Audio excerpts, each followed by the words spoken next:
Bom dia, pessoal. Então, vamos aí para o segundo vídeo, né, falando sobre os capítulos 8, 9 e 10. Né? Os capítulos 8, 9 e 10 vão falar sobre a parte da hidrosfera, a parte da atmosfera e a parte da vegetação. Vamos lá.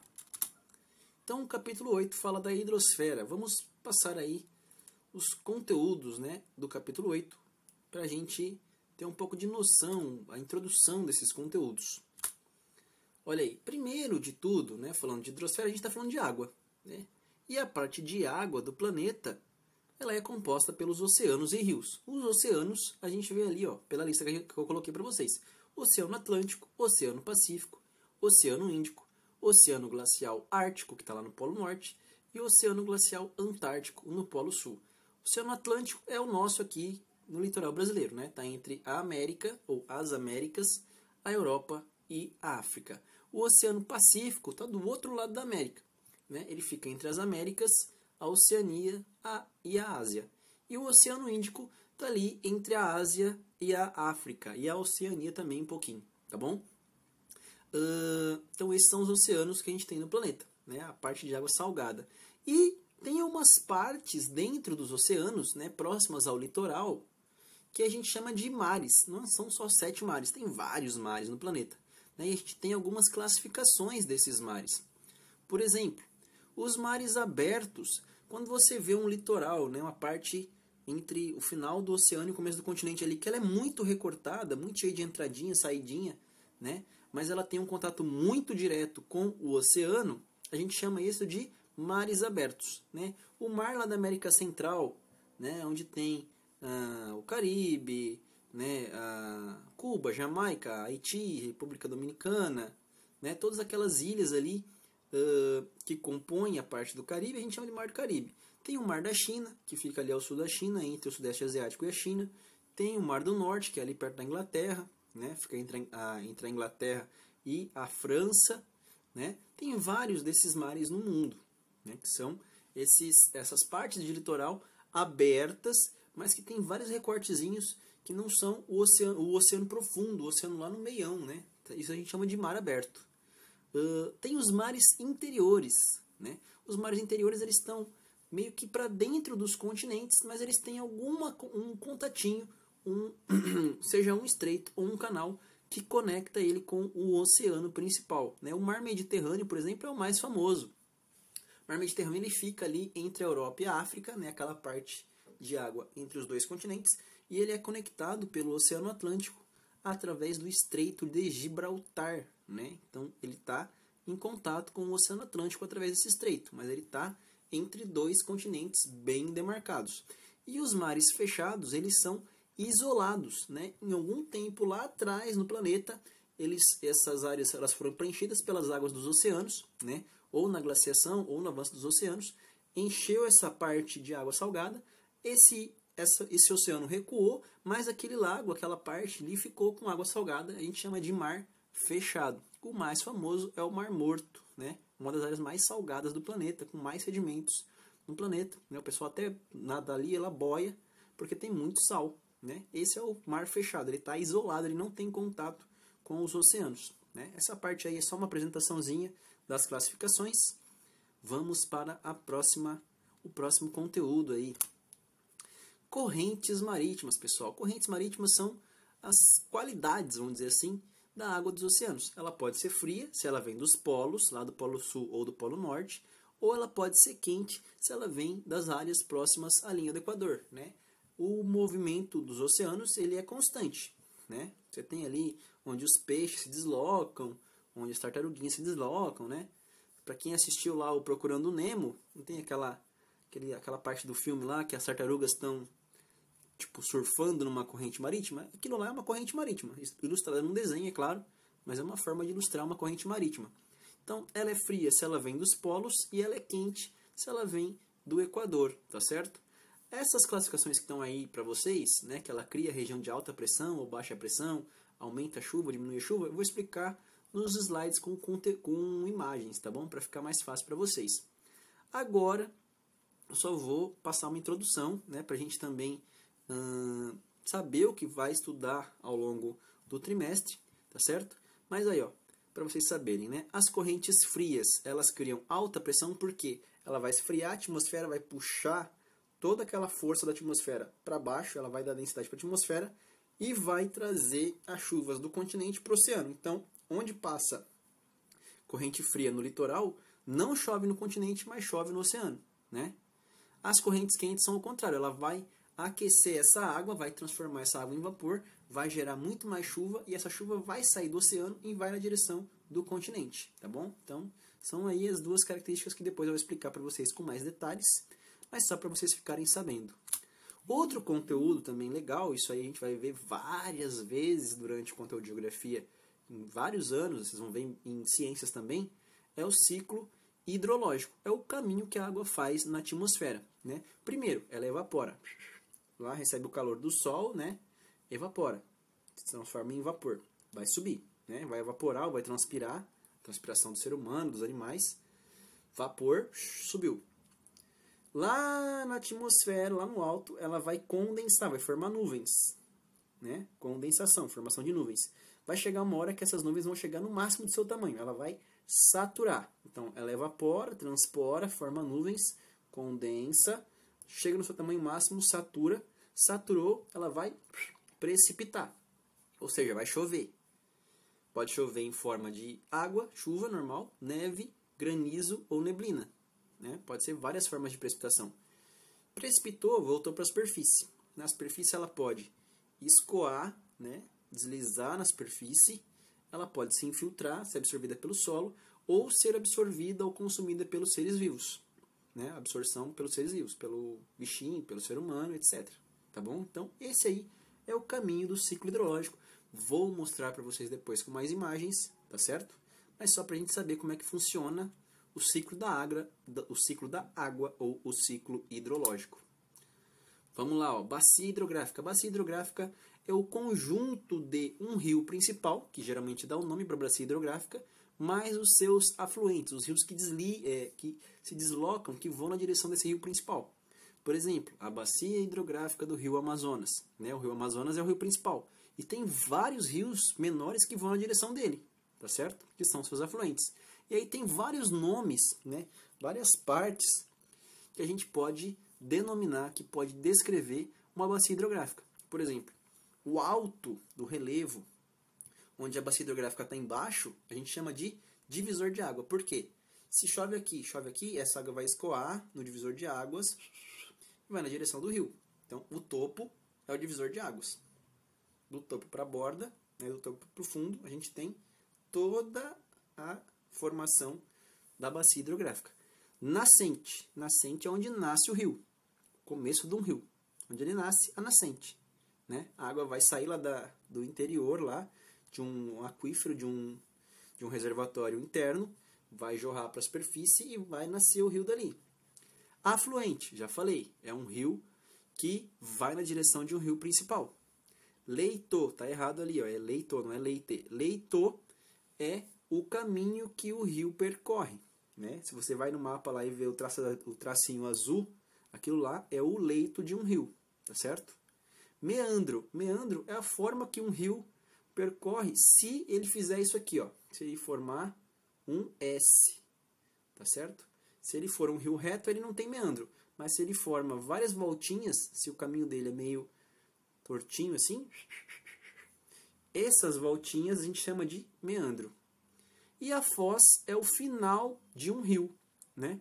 Quando ele deságua no oceano. Pode ser a foz em estuário, quando é uma saída só, foz em delta, quando esse rio ele abre várias saídas, ou foz mista, se ele tem uma saída principal, mas em algum bracinho ali ele desemboca em várias saídas. O rio também pode ser classificado pela sazonalidade, né? Se esse rio ele é permanente, se ele nunca seca, né? A gente chama esse rio de rio perene. Pode fazer calor, pode fazer frio, pode fazer o que for. Esse rio não vai sumir nunca, né? O rio Amazonas, por exemplo, é um rio perene, tá certo? Rio intermitente. Esse rio ele pode sumir em alguns momentos, né, do ano. Por quê? Porque secou tanto, fez tanto calor, fez tanta seca, ficou tanto tempo sem chover, que esse rio desaparece. Mas quando voltar a chuva, esse rio aparece de novo, né? Ele tem um traçado já definido né, onde ele vai percorrer, mas pode acontecer de em algumas partes esse rio sumir, né, esse rio secar totalmente durante uma parte do ano. Já o rio efêmero, né, ele é um rio que só aparece quando chove, mas ele não tem traçado. É como se fosse um escoamento natural ali. Choveu muito, vai formar um caminhozinho de água, mas é um rio efêmero. Acabou a chuva, ele vai desaparecer. Tá certo? Então, perene é permanente, intermitente desaparece quando tem seca e o efêmero só aparece quando chove. Tá bom? O regime, ou seja, como esse rio ele pode ser abastecido de água, ou na sua nascente, lá no começo, ou no seu leito, no seu caminho. Pode ser por chuva, pluvial, pode ser por neve, nival, ou pode ser por derretimento das geleiras que estão lá no alto das montanhas. Elas derretem um pouquinho, desliza no terreno e vai na direção do rio, né? Esse a gente chama de regime glacial. Tá bom? Outra classificação também, galera, rios quanto ao relevo. Se um rio ele está num relevo plano, né, a gente chama esse rio de planície. Esse rio de planície geralmente é o rio que tem meandros, que fica dando voltinha assim, ó, né, parece uma cobrinha. Né? Esse rio é um rio navegável, você pode colocar um barco ali sem problemas, que ele vai navegar tranquilo. Geralmente são mais profundos e tem menor velocidade, a água corre mais lentinha. Os rios de planalto são aquelas áreas mais altas, né? O rio vai ter muito mais velocidade, vai ter mais força, geralmente são um pouquinho mais rasos, e você pode utilizar ele para produzir energia elétrica. Né? A força dessa água, se você colocar uma turbina ali, construir uma hidrelétrica, ela vai conseguir gerar energia para você. Né? Então, os rios de planície são navegáveis, os rios de planalto são para produzir energia. Eita, falhou de novo a voz. Vamos lá. O capítulo 8 já acabou, né? Falava aí sobre os rios. O capítulo 9 vai falar sobre climas, galera. Clima que é um conteúdo aí relativo à atmosfera. Né? Se a gente falou da hidrosfera agora, o clima fala da atmosfera, do comportamento atmosférico. E aí, logo de cara, a gente tem a definição de dois conceitos que a galera às vezes confunde um pouco, né? O que é o tempo para a geografia, o tempo atmosférico, e o que é o clima, né? Tempo é o momento atmosférico, é quando você olha para a janela e vê assim, nossa, tá calor, ou tá frio, ou tá nevando, ou tá chovendo, ou tá nublado, ou tá ventando, né? São os momentos daquele comportamento atmosférico, né? Do dia, da hora que você está vendo ali, da semana, né? Isso é o tempo. Tá chuvoso, tá nevando, tá claro, tá escuro, tá frio, tá calor, né? O clima já é uma classificação do comportamento da atmosfera, e isso demora muito tempo para ser estudado, né? Para você determinar o clima de um lugar, você tem que pegar os dados de muitos e muitos anos do comportamento atmosférico dele e falar, olha, aqui nessa região o clima é tropical, ou o clima é equatorial, ou o clima é desértico, ou o clima é subtropical. Né? Então você faz um estudo para determinar o clima. Você não fala, como é que está o clima hoje? Está errado. Né? Você tem que falar assim, ó, qual é o clima da região sul? Subtropical. Como está o tempo hoje? Está nublado. É diferente. Né? Então vamos para o próximo. Camadas atmosféricas. Isso aí é um conteúdo massa também que vai aparecer sempre para vocês quando se trata de geografia física, galera. Né? As camadas que a nossa atmosfera é dividida. Para a gente, as mais importantes são as duas primeiras ali, ó, a troposfera e a estratosfera. Por quê? A troposfera é onde acontece os fenômenos meteorológicos, chuva, vento, tempestade, furacão, né?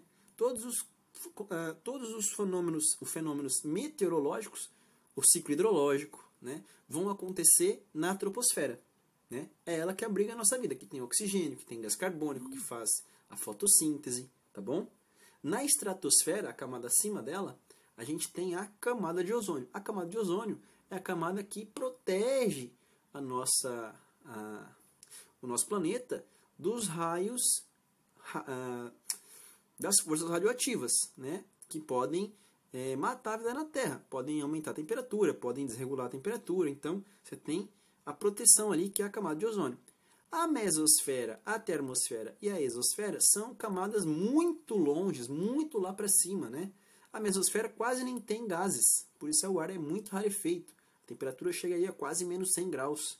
Na termosfera, ela já não tem nem elementos moleculares, é só elementos atômicos, moléculas, átomos sozinhos, né? Então você tem átomo de nitrogênio, átomo de oxigênio sozinho, e esses átomos absorvem muito calor rapidamente, né? Então você sai de uma camada que é muito fria para uma camada que é muito quente, por isso termos, né? Vem de calor, de temperatura, tá certo? E a exosfera, que é a camada de contato com o espaço sideral, lá quase lá no espaço, né? Você já vai sofrer muitos efeitos. Na verdade, nem dá para sobreviver ali sem algum equipamento especial, né? Claro, faz sentido. Não tem nem ar para respirar, como é que vai viver? Tá certo? Ali na exosfera, por exemplo, é onde você tem os satélites, né? Os balões meteorológicos e tudo mais, tá bom?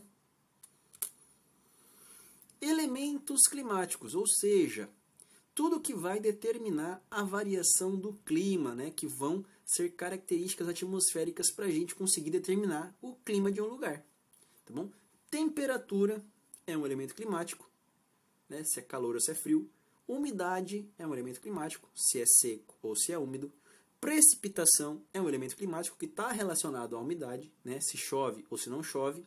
Pressão atmosférica, que é a quantidade de elementos, de gases que estão ali presentes na atmosfera. Você tem duas formas de medir a pressão atmosférica. Na altitude, locais que estão muito altos, o peso da atmosfera é menor, né? Você está subindo na atmosfera, está perdendo o número de gases que estão ali. Então, quanto mais alto, menor é a pressão atmosférica. Quanto mais baixo, mais perto do oceano, maior é a pressão atmosférica. Já a temperatura, ela altera a pressão atmosférica, né? Se você tem uma temperatura muito alta, a tendência é você diminuir a pressão. Se você tem uma temperatura muito baixa, a tendência é você aumentar a pressão. Por quê? O calor faz com que o ar suba, então ele está perdendo pressão. O frio faz com que o ar desça, então ele está pressionando. O ar quente faz com que a pressão diminua, o ar frio faz com que a pressão aumente, tá certo? Então, depois a gente vê isso também com mais calma. E o vento, que é o movimento do ar, né? O vento quente sobe, o vento frio desce. O vento quente sobe, o vento frio desce. Acabei de explicar aí com relação à pressão atmosférica, que também é com relação, ou está relacionada ao vento, tá certo? Vamos lá para o próximo.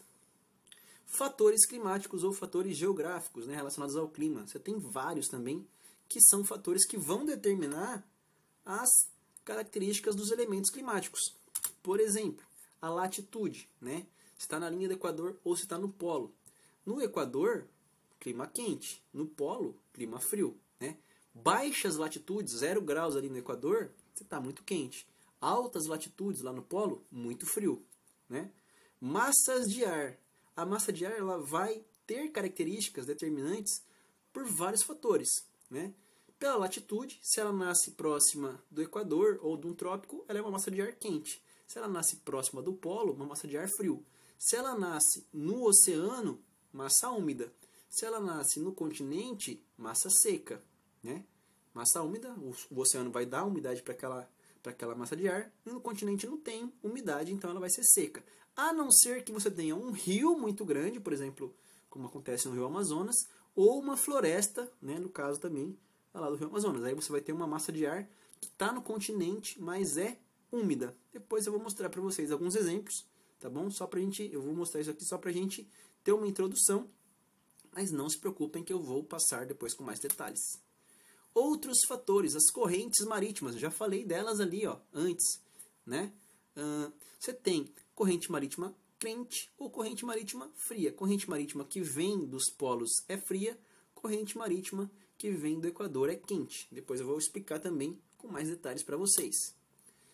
Fatores como a continentalidade ou a maritimidade. Se você está muito próximo do oceano, maritimidade. Se você está muito para dentro do continente, continentalidade. Qual que é essa relação?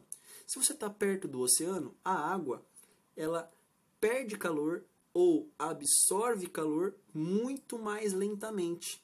Então, a variação de temperatura que você tem perto de áreas do oceano, perto de áreas litorâneas, é menor. A gente chama isso de amplitude térmica. A diferença entre a temperatura máxima e a temperatura mínima. Então, a maritimidade diminui a amplitude térmica. Você não tem temperaturas nem muito altas, nem muito baixas. Já no continente, né, no meião do continente, isso é o contrário. Por quê? A superfície terrestre, o continente, a Terra, ela absorve calor muito mais rápido e também perde calor muito mais rápido. Então você tem temperaturas que podem ser muito altas e temperaturas que podem ser muito baixas num período curto do dia, ou num período curto do mês ou do ano, né? Então você tem amplitude térmica muito alta. Vou explicar também depois para vocês, não se preocupem, né? Isso aí é só uma introdução do conteúdo, tá bom, galera? Vegetação. Vegetação também pode influenciar no clima. Pode reter umidade, pode deixar mais fresco, né? Pode reter o calor, né? Se você tem uma vegetação, um lugar com vegetação e um lugar sem, com certeza o lugar com vegetação é mais fresquinho, né? O solo é mais tranquilo, não está tão quente, né? A temperatura está mais amena. Lugar sem vegetação, não. Calorzão, né? O sol bate direto, então você vai ser um lugar mais quente. Então a vegetação também tem ali a sua relação com o clima. Relevo. O relevo ele tem duas relações, né? Primeiro, a relação do relevo e o clima com a altitude. Quanto mais alto, mais frio. O gradiente térmico lá que eu expliquei já para vocês no outro vídeo. E também o relevo ele pode servir de barreira orográfica. O que é isso? Você tem o relevo, está aqui, né? Uma montanha gigante, está aqui, ó. Fingir que a minha mão é uma montanha. Aí vem uma nuvem de chuva, choveu aqui, bateu na montanha, choveu um monte. Desse lado da montanha. E esse lado? Esse outro lado aqui, ó, não recebe chuva. Então, a montanha, o relevo, ele pode servir de barreira orográfica. Ele segura a chuva de um lado e faz com que o outro não receba nada. Desse lado vai ter vegetação, desse lado vai ser seco, né? Isso é a importância do relevo para determinar o clima. Estações do ano, que tem a ver com o clima também, né? A gente já viu lá que as estações do ano, as mudanças das estações do ano, são dadas pelo solstício e equinócio, né? Solstício de verão e solstício de inverno, equinócio de primavera e equinócio de outono. Já expliquei para vocês, mais para frente vou dar outra pincelada aí do conteúdo, tá bom? Só para vocês verem que aparece de novo aí as estações do ano no conteúdo do segundo caderno, da segunda apostila. Olha lá os tipos climáticos, pessoal, ó. Desértico, equatorial, tropical, subtropical, temperado, mediterrâneo, semiárido, frio polar e frio de montanha. Todos esses aí são as classificações dos climas do mundo, né? Como se a gente classificasse o mundo todo. Cada parte do mundo tem um tipo de clima, né? Através das características que a gente levanta lá e estuda para nomear, para classificar o clima do mundo, né? Por exemplo, o Brasil tem clima equatorial, tropical, subtropical e semiárido, né? São esses 4 aí que existem no nosso país. E no mundo todo tem esses outros, né? Depende do lugar onde você estiver observando, tá certo? Zonas térmicas, outro assunto que eu já estudei com vocês também, né? Tem a ver com a relação entre o clima, mas pensando nas latitudes, né? Zona térmica intertropical, ela está entre os trópicos, trópico de Câncer e trópico de Capricórnio. Zona térmica temperada, entre os trópicos e os círculos polares. E zona térmica polar, ela está dentro dos círculos polares, né? Das latitudes lá que a gente já definiu antes. As latitudes que são as linhas horizontais. Mas também vai aparecer de novo aí para vocês. Vou explicar com um pouquinho mais de detalhe, tá certo? Vamos lá para as próximas. Ameaças que a gente pode enfrentar aí nos próximos anos, que a gente já vem enfrentando, que tem relação com a atmosfera, com o desequilíbrio na atmosfera. Alteração do efeito estufa. Efeito estufa que é aquele que controla a temperatura na Terra, né? Se a gente tem o excesso de gases que controla essa temperatura, né? Destruição do ozônio, aumento do dióxido de carbono, você tem problemas no controle da temperatura da Terra, né? Olha aí, ó. A alteração do efeito estufa ela é causada por esses 2 problemas, principalmente. Diminuição da camada de ozônio, né, que vai controlar a radiação da Terra, ou a entrada e a saída da radiação na Terra, e aumento do dióxido de carbono, que é o gásinho que sai lá do escapamento do carro, né? Se você tem menos ozônio e mais dióxido de carbono, você está alterando o equilíbrio, né? Alterando esse equilíbrio, você vai afetar o efeito estufa, né? Simples. Se uma coisa tem um equilíbrio perfeito, você vai lá e mexe no equilíbrio, alguma coisa vai dar errado, tá bom? Então a gente vai ver isso depois com mais calma aí. E o capítulo 10, finalmente, né, fala sobre a questão da vegetação, pessoal. Vamos lá então, ó. Vegetação que pode ser alterada ou que pode ser relacionada com fatores climáticos, né? Vegetação e clima têm relação direta. A temperatura pode influenciar na vegetação, né? Se for quente ou for frio, vai alterar a vegetação. A precipitação pode alterar a vegetação. Se for um local seco ou um local úmido, vai mudar a vegetação. E a altitude também pode mudar a vegetação. Locais altos têm vegetações diferentes de locais baixos, né? Bem fácil de entender isso aí. Tipos de vegetação. Como a gente já viu ali os tipos de clima, também tem tipo de vegetação, né? Floresta tropical ou floresta equatorial, são dois tipos de floresta, mas são bem parecidas. É a mesma coisa que a gente comparar a Amazônia, que é uma floresta tropical, ou uma floresta equatorial, com a Mata Atlântica, que é uma floresta tropical. Amazônia, floresta equatorial, Mata Atlântica, floresta tropical, mas elas são muito parecidas, né? Floresta temperada é outro tipo de floresta, né? Floresta mais dos países frios. Floresta de coníferas ou taiga também, floresta de países frios. Tundra é vegetação do gelo, quase nem tem vegetação na verdade, né? Vegetação mediterrânea, tem algumas áreas que é próxima à vegetação desértica, assim, ela está entre o que é o Cerrado e a Caatinga, né? Ela não é uma vegetação muito rica. Vegetação de montanha, variável, se estiver no alto da montanha é uma, se estiver na base da montanha é outra, né? Não é uma vegetação padrão.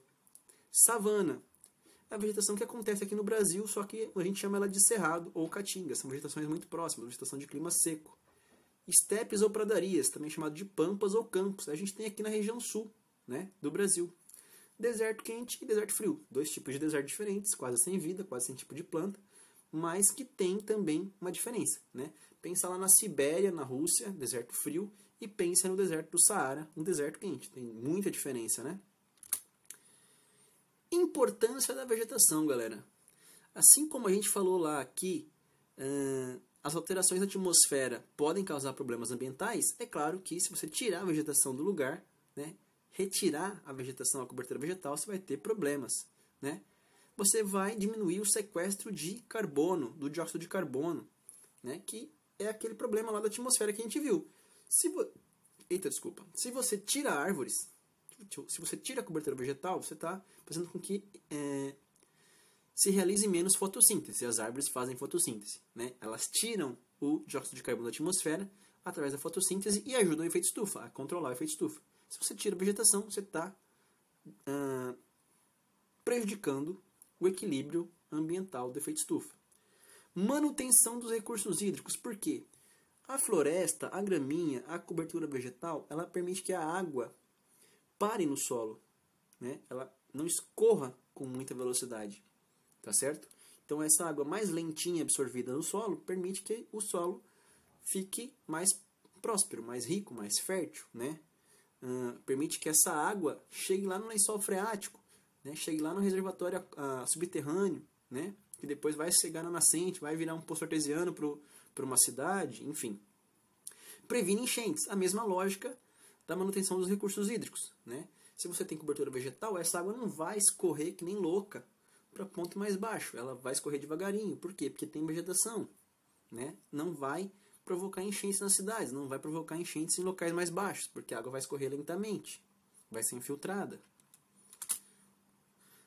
Importância da preservação da vegetação. É claro, né? Preservação ou prevenção dos assoreamentos dos rios. O que é assoreamento do rio, galera? Você tem um rio, um leito ali, né, no meio de algum lugar. Naturalmente, esse rio tem vegetação próxima, na margem dele. A gente chama isso de mata ciliar ou mata de galeria. Se você tira essa mata, toda a terra, todo o sedimento, toda a base que tem ali no lado daquele rio, se chover, vai ser levada pela chuva para o fundo do rio. Esses sedimentos, essa terra, elas vão se acumulando no fundo do rio. Vai chegar uma hora que esse rio vai perdendo profundidade, pode chegar uma hora que ele suma, né? Pode chegar uma hora que ele suma. Pode acontecer. Você tirou a mata que protege o rio, tudo que tinha ali de terra vai para o fundo do rio, esse rio some. Isso é o assoreamento, tá certo? Manutenção da umidade. Além dela conservar o solo, as plantas em si retêm umidade. Elas deixam o ambiente mais fresco, né? A fotossíntese deixa o ambiente mais fresco. O solo protegido deixa o ambiente mais fresco. As árvores deixam o ambiente mais fresco, tá certo? E também mantém umidade. Outra coisa, melhora a qualidade do solo. Por quê? Porque ela produz matéria orgânica, porque ela protege o solo do contato direto com a luz do sol, né? Essas duas coisas, ela produzir casquinha de árvore, folha seca, né? Matéria orgânica que se mistura ao solo e também proteger o solo de contato direto com a luz do sol, faz com que o solo fique mais fértil, fique mais produtivo, fique mais humoso, fique mais cheio de nutrientes do que um solo exposto, né? Que a chuva vem, leva embora, que o sol vem e torra aqueles nutrientes ali. Então, a vegetação protege o solo, melhora a qualidade do solo. Tá certo? Falei ali, ó, né? Eu sabia que ia aparecer esse slide aí, ó. Falei lá do assoreamento e das matas ciliares. A mata ciliar ela é dividida em 3 estágios, né? Essa mata que está ao lado do rio, tem o rio aqui no meio, a mata que está ao lado dele. Ela é dividida em 3 estágios, que é o contato que a vegetação tem com o rio. A mata de igapó é aquela mata que está dentro quase do rio, né? Ela tem contato direto com o rio, a água do rio, a vegetação que está basicamente dentro do rio ou na borda do rio, está em contato direto com ele. Isso é mata de igapó. Mata de várzea, o rio choveu, o rio encheu. Tem uma mata um pouquinho mais para cima. Quando o rio enche, essa água do rio entra em contato com essa mata, né? Com esse solo, com essa mata. Essa mata que entra em contato com o rio, quando o rio enche por causa da chuva, a gente chama de mata de várzea. E a mata de terra firme, ela está mais longe do rio, tá certo? Por quê? Porque mesmo quando o rio enche, ela não entra em contato com essa água da cheia do rio. Então é a mata de terra firme. Mata de igapó, contato direto. Mata de várzea, quando o rio enche, tem contato. Mata de terra firme, não tem contato. Tá certo? Questões aí sobre proteção e devastação do meio ambiente, da vegetação, né? Primeiro, 3 questões aí que são de devastação, galera. Expansão da fronteira agrícola. O que é isso? É tirar floresta, tirar vegetação natural para plantar alguma coisa. Plantar soja, plantar café, plantar trigo, plantar cana-de-açúcar, plantar laranja, plantar qualquer coisa, né? É um problema. Tem que ser pensado. Como é que você vai compensar essa retirada de vegetação? Né? É um problema. Se a vegetação protege o solo, protege a umidade, protege o planeta, tira o gás carbônico que faz mal, né? E aí você vai lá e tira para plantar um tipo só de cultivo para comércio, né? Que não produz retorno ambiental nenhum, só retorno financeiro. Tem que pensar numa solução. Mineração, ou seja, explorar o subsolo, mas tirando, né? Se você tem que cavar o subsolo, tem que fazer alguma coisa ali, você vai desmatar ao redor, né? E esse desmatamento junto com a mineração pode causar contaminação do solo, porque você vai usar produtos químicos para depois limpar esses minerais, e esses minerais podem contaminar o solo. E o desmatamento para a pecuária, né? Pecuária que é criação de gado. Você pode tirar a vegetação, só que agora, ao invés de plantar alguma coisa, você vai criar um bicho ali no lugar. Problema também, né? E como é que se resolve isso? Quais são as estratégias que o Brasil tem na sua lei para resolver essas questões? Primeiro, implantar unidades de conservação, que são grandes parques ambientais, né, que são grandes áreas preservadas, só que elas são classificadas de 2 maneiras. Proteção integral, onde ninguém pode fazer absolutamente nada, né, o nome já diz, proteção integral, não pode mexer, é uma área verde para reposição, para recomposição integral da flora e da fauna, né, dos bichinhos e das plantas que estão ali, e unidade de conservação de uso sustentável. Pode até pesquisar, pode até utilizar, pode até ter uma comunidade sustentável, uma comunidade tradicional ali perto, mas tudo tem que ser feito com autorização ambiental. Nada pode ser feito sem a devida permissão, né? Tem que ter uma permissão ali das leis, né, das autoridades, para que você use de forma sustentável esses recursos. Outras formas de proteger também a vegetação. Demarcação de terra indígena, né? Os índios eles têm uma outra relação com a natureza, uma outra relação com o meio ambiente. Então, eles naturalmente têm uma cultura de preservação, né? E, por último, construir ou demarcar áreas de proteção permanente. Tem 2 tipos de área de proteção permanente que são mais famosas. A mata ciliar, que foi aquela que a gente falou ali ao redor dos rios, porque ela realmente vai proteger os rios, e área de proteção permanente em áreas de declive. Por quê? Se você tem uma vegetação na beira da montanha, ali na beira do morro, e você retira essa vegetação, você está cometendo um crime ambiental. Por quê? Porque você está expondo esse morro a deslizar, né? Então, por lei, quase todo morro ele está protegido como área de proteção permanente, né? Se você tirar ali aquela vegetação, você está cometendo um crime. Por quê? Porque ela está protegendo o morro de não cair, tá certo? E acabou. Então é isso, galera. Fica assim. Então, esse seria aí o nosso conteúdo para a segunda prova. Não vou me estender muito, né? A ideia é que a gente retome esses conteúdos ao longo do trimestre, tá bom? Se vocês quiserem aproveitar esses 2 vídeos para dar uma vasculhada aí na apostila, né? Dar uma explorada, quiser responder alguns exercícios e tudo mais, manda bala. Eu não sou contra, não, né? Eu até incentivo. É legal você olhar o material, dar uma explorada, andar um pouco sozinho, ter um pouco de autonomia. Mesmo vocês saindo do 6º ano, eu acho que alguns conteúdos vocês já viram, então dá para vocês explorarem um pouco, tá bom? Então fiquem à vontade, se vocês tiverem alguma dúvida, anotem, né? E aí, quando a gente for trabalhando os conteúdos, a gente vai tirando essas dúvidas. Se quiser já adiantar os exercícios da apostila, manda bala, tá bom? Que eu vou cobrar de vocês depois lá, como aqueles trabalhinhos que a gente já fez, né, no primeiro trimestre. E é isso, né? Na semana que vem a gente volta no capítulo 6 e começa a explicar de novo, só que com mais calma agora, né? Aqueles conteúdos lá do capítulo 6, agora com um pouco de imagem, né? A gente pode até fazer uma live sem problemas, tá bom? Então é isso, galera. Fiquem bem, tá bom? Bons estudos para vocês. Bom início de 2º trimestre, tá certo? Um beijo, um abraço para todos. Valeu, tchau, tchau.